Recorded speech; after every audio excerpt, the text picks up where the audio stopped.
요한복음 16장 1절에서 15절입니다. 키워드는 진리의 성령이 오시면 우리 눈을 열어서 진리의 성령을 따라입니다.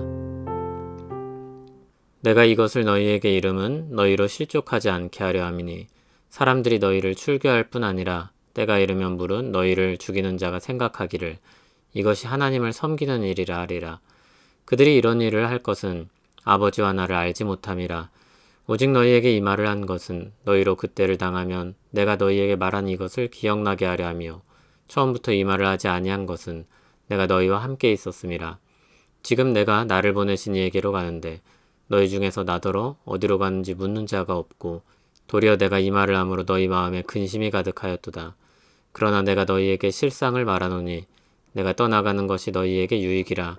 내가 떠나가지 아니하면 보혜사가 너희에게로 오시지 아니할 것이요 가면 내가 그를 너희에게로 보내리니 그가 와서 죄에 대하여 의에 대하여 심판에 대하여 세상을 책망하시리라.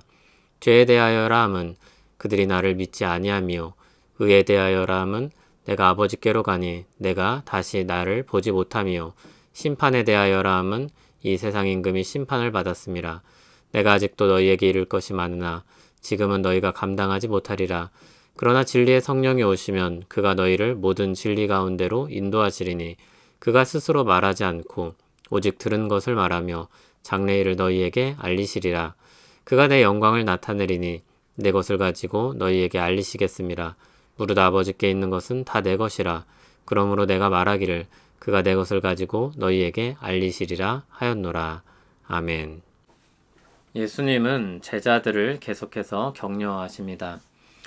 세상이 미워할 것이라는 말씀은 그들을 근심과 두려움에 빠지도록 하시기 위한 말씀이 아니었습니다.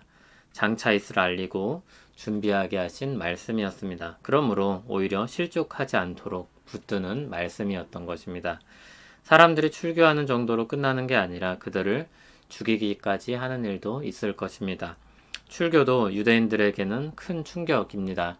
그러나 죽음은 모든 사람들에게 가장 절망의 끝에 있는 일입니다. 그런 일을 하는 사람들은 하나님과 예수님을 모르기 때문이라고 거듭 말씀하십니다. 하나님에 대한 무지가, 예수님에 대한 무지가 그렇게 큰 죄악으로 사람들을 이끌 것입니다. 4절에 말씀하듯 이것은 이전에는 필요하지 않았던 말씀입니다. 그땐 예수님이 함께 하셨기 때문입니다. 그러나 이제 예수님이 떠나가실 것입니다. 자신을 보내신 하나님 아버지께로 돌아갈 것입니다. 그럼에도 지금 제자들 중 그 의미를 묻는 자가 없습니다. 대신 근심에 빠져 있기만 합니다. 이 일들이 이루어질 때를 대비하여서 주님이 가르침을 주시는 것은 그날 이 가르침을 떠올려 또 다른 보혜사를 의지하여 살아가도록 하기 위함이었습니다. 예수님은 떠나가실 것입니다. 그러나 떠나가는 것이 도리어 유익일 것입니다. 보혜사가 오셔서 그들과 함께 하실 것이기 때문입니다. 그럼 그분이 누구시기에 도대체 무슨 일을 하시기에 그렇게 좋은 예수님이 떠나가시는 것이 유익이라고까지 말씀하실 수 있습니까? 8절에서 보혜사이신 성령님은 죄와 의와 심판에 대해서 세상을 책망한다고 하셨습니다. 그리고 죄가 무엇인지, 의가 무엇인지, 심판이 무엇인지 말씀하십니다. 죄는 예수님을 믿지 않는 것입니다. 의는 예수님이 아버지께 가는 것입니다. 심판은 이 세상 임금이 심판받았음을 뜻합니다. 사실 사람들은 성령님의 이런 책망을 알지 못할 것입니다. 그러면 예수님의 이 말씀이 무슨 의미가 있습니까? 이 말씀은 지금 그 말씀을 듣고 그리고 이후에 이 말씀들을 기억할 제자들에게 의미가 있는 말씀입니다. 그리고 그 제자들을 통하여서 하나님의 말씀을 들을 세상에게 의미가 있는 말씀입니다. 죄와 의와 심판에 대한 의미는 복음 안에서 그 의미가 드러납니다. 죄가 무엇입니까? 예수님을 믿지 않은 것입니다. 복음을 듣지 않은 것입니다. 그것이 하나님을 반대하는 것입니다. 우리가 흔히 죄라고 하면 사회적인 범죄를 떠올리기 쉽습니다. 그러나 성경이 말하는 죄는 언제나 하나님과의 관계에서 연관됩니다. 의가 무엇입니까? 예수님이 십자가에서 죽으시고 부활하시지만 또 승천하셔서 아버지께로 가는 것입니다. 그래서 이 땅에서는 사람들이 예수님을 보지 못할 것입니다. 그런데 그것이 왜 의라고 합니까? 이스라엘이 의라고 믿고 따르던 길이 의가 아님을 보여주고 진정한 의가 누구에게 있었는지 드러내주기 때문입니다. 심판은 무엇입니까? 세상의 권세가 예수님을 죽이고 돌이키지 않으므로 그들의 권세가 의롭지 않으며 정죄를 받는 것입니다. 믿지 않는 것입니다. 이 모든 내용이 다 어디에 들어 있습니까? 예수 그리스도의 복음에 들어 있습니다. 그 복음을 전하는 증인들을 통해서 세상이 책망을 받는 것입니다. 12절에서는 예수님께서 이르실 것이 많지만 지금은 제자들이 감당하지 못할 것이라고 했습니다. 13절에 보듯 나머지는 진리의 성령이 오셔서 그들을 모든 진리 가운데로 인도하실 것입니다.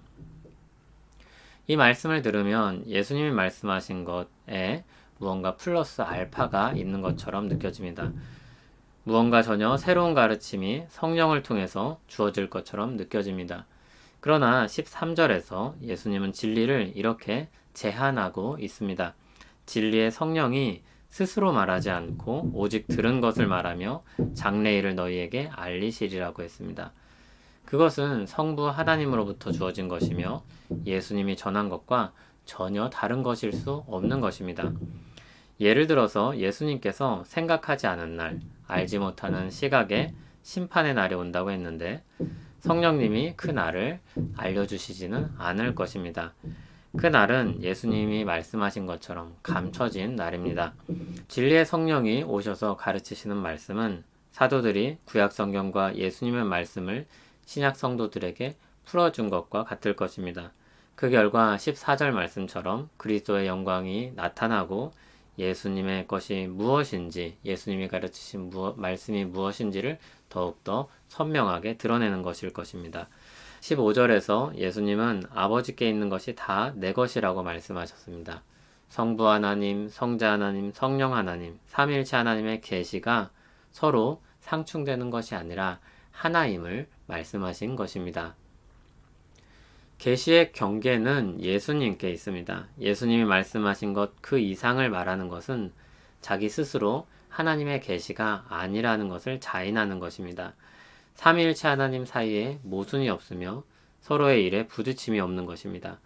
그러므로 우리는 새로운 계시를 갈망할 것이 아니라 예수님이 주신 계시의 의미를 진리의 성령님이 드러내 주시는 것을 따라서 우리 신앙생활을 위한 말씀으로 삼아야 할 것입니다.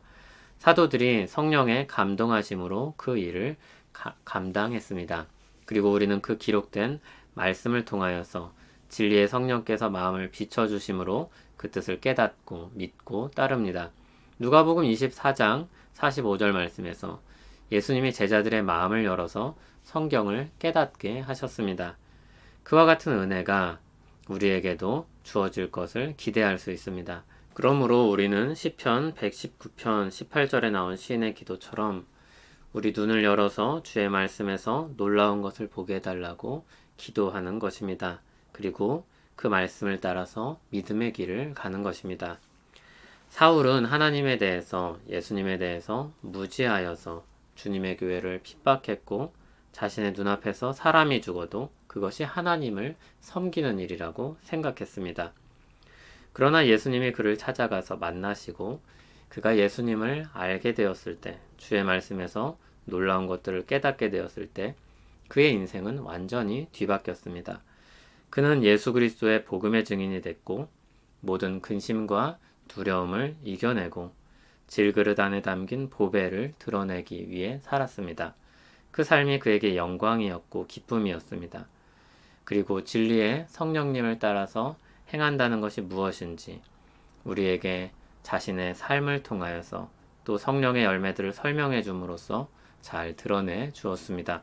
그것은 예수님을 따라 행하는 것이기도 했으며 예수님이 가르치신 말씀 속에 들어있는 것이기도 했습니다. 또한 그것은 하나님 아버지로부터 온 계시의 말씀이었습니다. 복음 안에 산다는 것, 성령을 따라 행한다는 것, 그것이 성경의 말씀을 따르는 것과 분리되지 않습니다. 상충되지도 않습니다. 제한하지도 않습니다. 오히려 우리는 말씀을 통해 우리의 좁은 생각이 넓어지고 편협한 생각이 확장됩니다. 아둔한 우리 마음을 열어서 주의 놀라운 세계를 보게 해줍니다. 복음 안에서 세상을 보면 어떻습니까? 세상에 하나님의 뜻과 반대되는 악이 많습니다. 그러나 세상을 여전히 사랑하시는 하나님의 손길이 있으며 여전히 그 세상을 주관하심으로 보존하시는 은혜가 있습니다. 복음을 들은 사람들을 통해서 은혜를 베푸시는 역사가 있습니다. 그리고 그 세상을 새롭게 하실 하나님의 놀라운 뜻이 있습니다. 복음 안에서 세상을 보고 사람들을 보면 그 안에 있는 절망적인 것들을 발견하게 됩니다. 그러나 거기서 머물러 있지 않고 더 나아가 우리는 하나님의 역사를 보게 됩니다. 그 은혜로운 하나님의 일하심에 대한 눈이 열려서 제자들처럼 근심에 가득하여 살아가는 것이 아니라 그리스도의 영광을 나타내기 위해 힘쓰며 사는 그런 복된 우리 하루하루가 되길 소원합니다. 세상에 근심스러운 일들이 참 많습니다. 하나님을 떠난 사람들의 죄로 인한 어두움입니다. 그러나 거기에 주님의 빛을 비추시고 돌아오게 하시는 은혜가 있습니다. 진리의 성령님이 인도하시는 길을 따라서 그 은혜로운 역사를 이루시는 그리스도의 영광을 나타내며 살게 하옵소서. 그 안에 있는 영광과 기쁨을 알고 누리게 하옵소서. 예수님 이름으로 기도합니다. 아멘.